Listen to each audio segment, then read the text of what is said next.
What's up guys, Andrew Baena here, and it is that time of the week again. It's once again time for the most original video series on YouTube, my FAQ video series.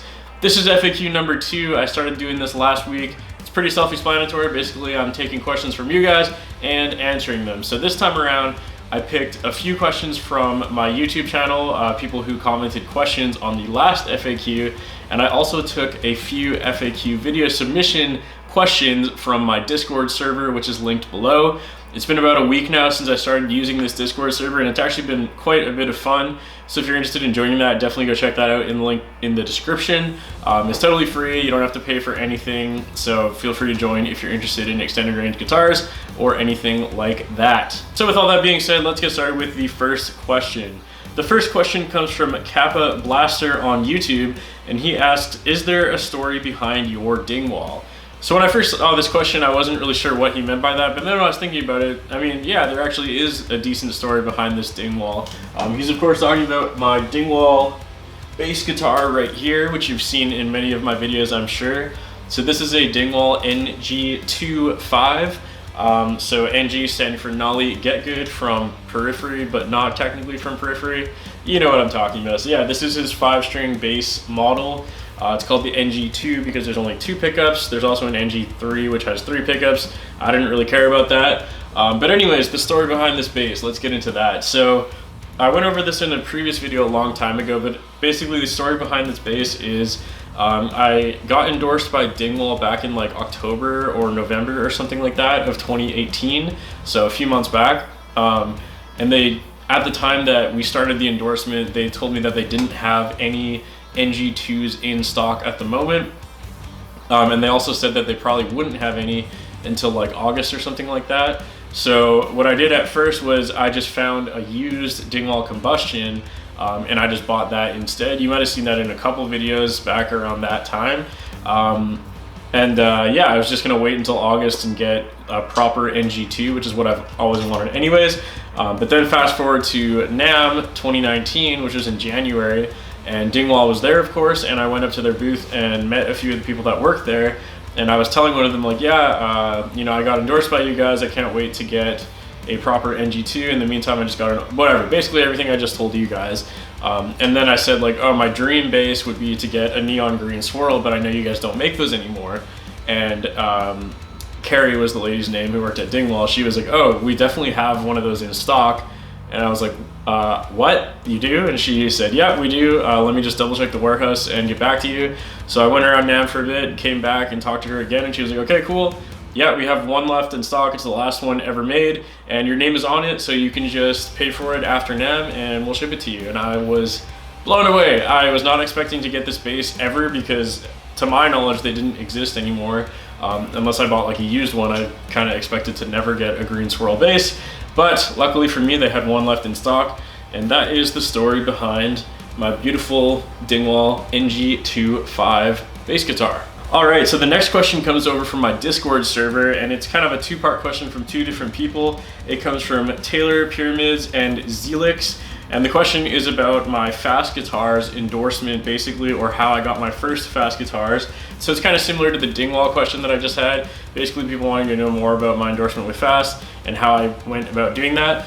So this is kind of an interesting story as well, I guess. But Fast Guitars, for those of you that don't know, is actually a company that's based out of the same city that I live in, which is in British Columbia, Canada. They posted something on Facebook, like, I guess it would have been like 3 or 4 years ago now, where they basically just said, like, hey, if you know someone or if you are an established artist that's looking to work with us as a brand, email us. And that was all it said. So I did, obviously. I emailed them because I thought their guitars looked really cool. So I just sent them an email being like, hey, you know, I'm so-and-so, here's all my YouTube and social media links. I'm also from the same city as you guys, so I would love to come check out your factory and hopefully we can work together. And then I think like only like a few minutes later, Kevin from Fast Guitars got back to me, and he set up a day, and then I went to the factory and met up with him, and we basically got to talking there, and he decided that he wanted to endorse me.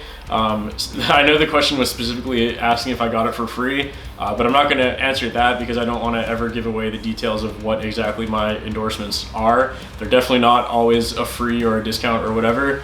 It's kind of depending on which brand But anyways, that's not up to me to disclose, so sorry, but I can't tell you if it was free or not, but I'm definitely endorsed by Fast Guitars, and that was kind of where that all started. So I went to the factory, checked out the guitars, and I thought they looked awesome, and now I think I have 4 of them. Yeah, I've had 4 of them.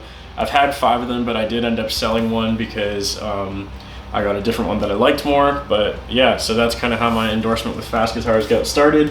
And then my first Fast guitar is, of course, this guy right here, which is my Fast Guitars Roamer 8-string.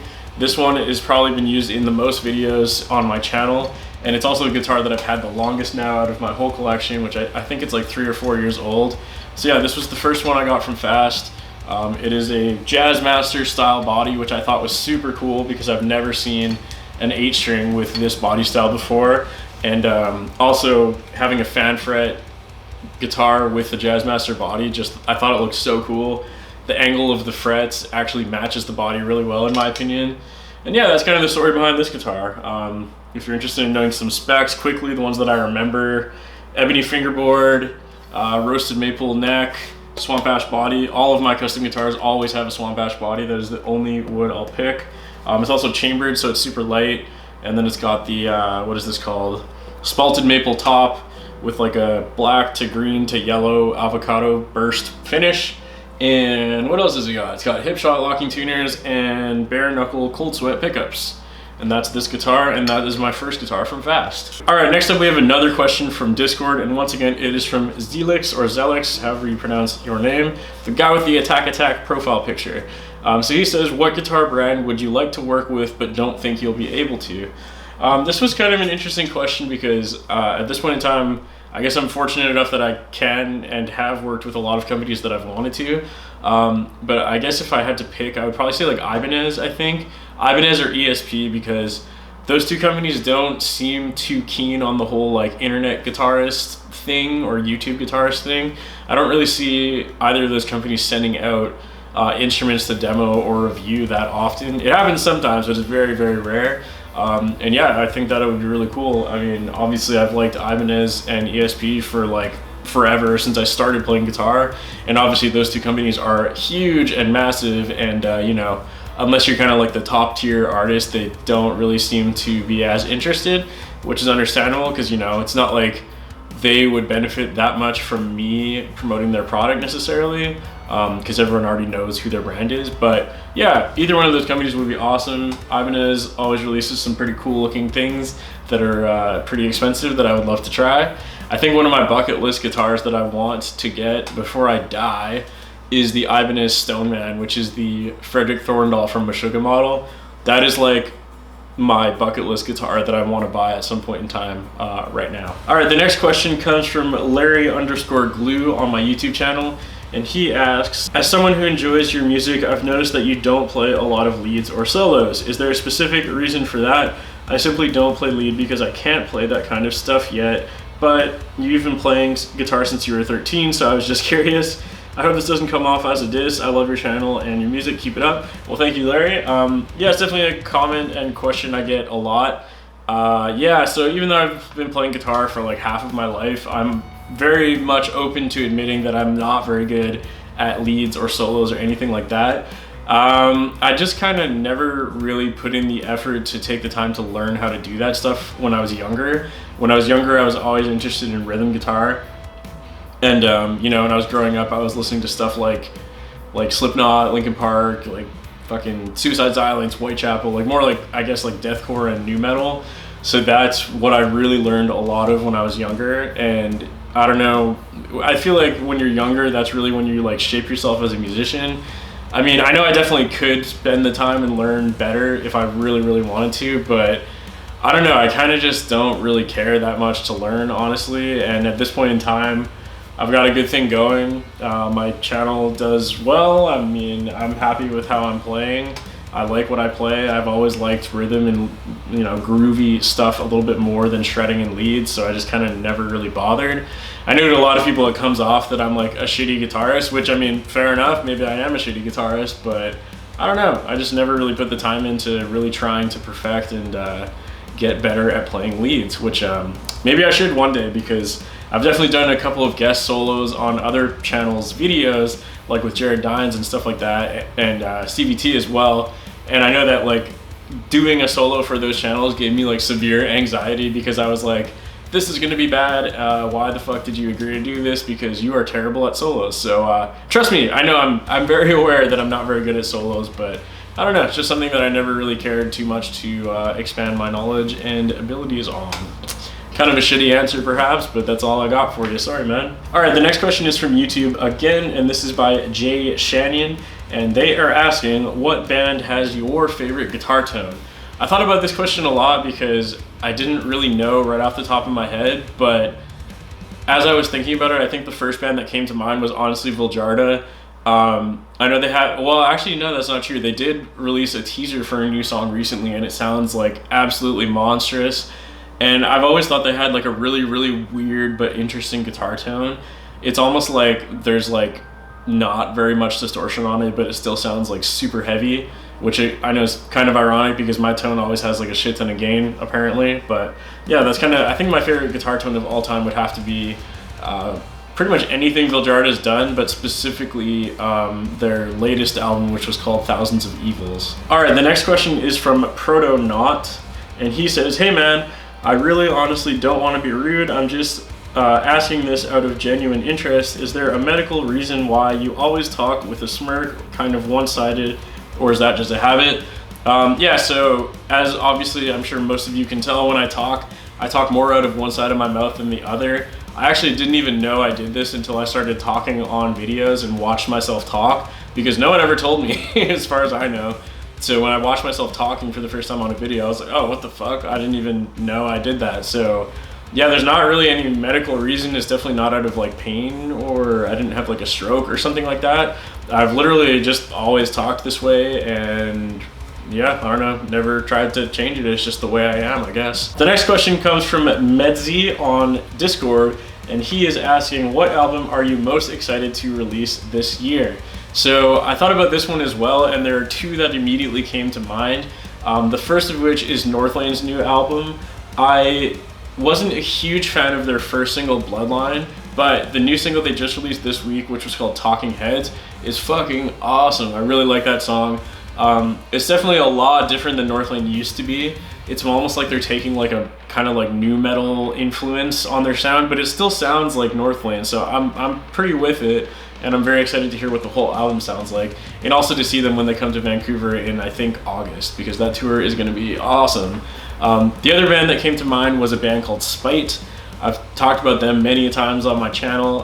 They haven't released anything since 2017, I'm pretty sure, but they did release a new single a month or two ago called The Root of All Evil or something like that, and I thought that song was pretty good.